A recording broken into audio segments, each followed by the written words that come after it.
Candace Beeke, publisher of the Business Journal, Portland Business Journal, and your story is kind of fascinated on the personal front because pandemic hit and you moved into Portland like same time and took over this very visible big job. So what is it about Portland that you personally love and your family and all that?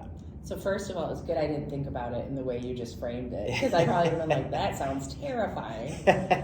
We were sitting in Albuquerque, New Mexico, and Craig Wessel, the former publisher, shocked a lot of folks and decided he was going to retire in the summer of 2020 timeframe. And I'd been with our company 20 years at that point, and I'm from Michigan. I've lived in Houston, Albuquerque. My husband is a chef, and I mentioned to him, Portland just came open, and he was like, are you serious? Portland? Have you, he went and got his Pok cookbook out, and he's like, I'm ready. I'm Foodie town, yeah. So we were fortunate that the company decided to allow me to take over Craig's operation. He'd been there 20 years.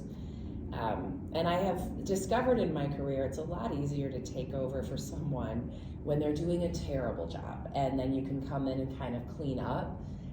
That wasn't the situation with Craig. Craig's great. Craig was great, and it's been interesting. I think I did have the pandemic going for me, though, that it was like, oh, no judgment, it's a pandemic. Yeah, but you couldn't meet people in person. That was the hardest part. So we moved in September 2020, and I couldn't meet people for a year in person, and I didn't realize, I love people, but I didn't realize I can't build relationships digitally. I can't do it over Zoom. I have to know how tall you are, what kind of shoes you wear. I have to see your body language to really connect, and I'm very forgetful otherwise. So people have told me, oh, we met, and like, that doesn't count. If it was on Zoom, we didn't meet. So Portland is such a fascinating place. In a lot of ways, I feel like the adjectives people could use to describe Portland, I feel about myself. I think of this as one of the most innovative communities, and I mean the people who live here, that I've ever been a part of, for better and for worse, right? There are things that are fantastic about being innovative. And then there are times when you don't want innovative. You want tried and true, steady, stable, get the job done, do it right, don't take any risks, just make sure it happens. I feel like a pandemic really brought to light, or brings to light, amplified, this is not the time to be innovative. Like, we gotta make sure the trash gets picked up. We gotta make sure that people are safe. Those basic services are more vital than ever.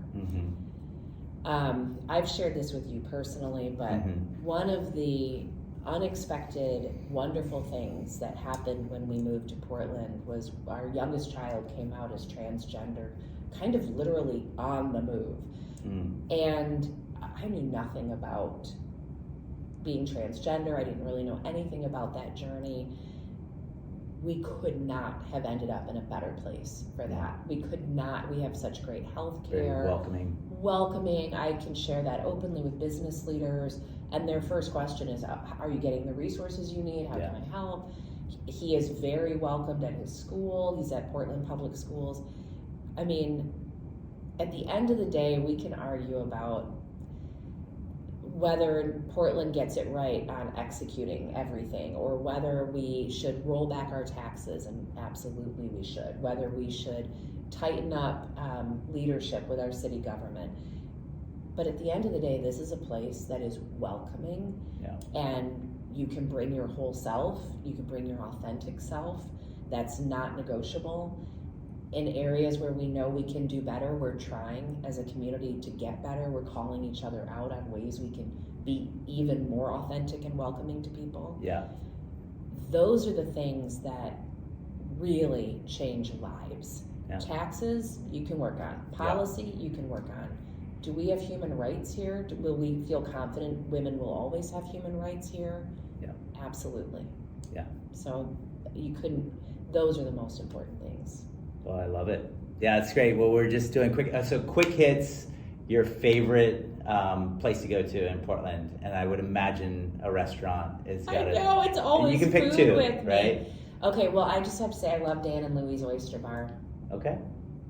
All I right. love an old school, timeless oyster bar. I haven't been there. I got to check it out. It's one of the absolute oldest establishments in Portland. All right. And it's right across from a strip club, so when there's like a break, you get dinner and a show. Awesome. Well, thanks for this, Candace. Yeah, really my appreciate pleasure. it. All right. Thank you. Cheers.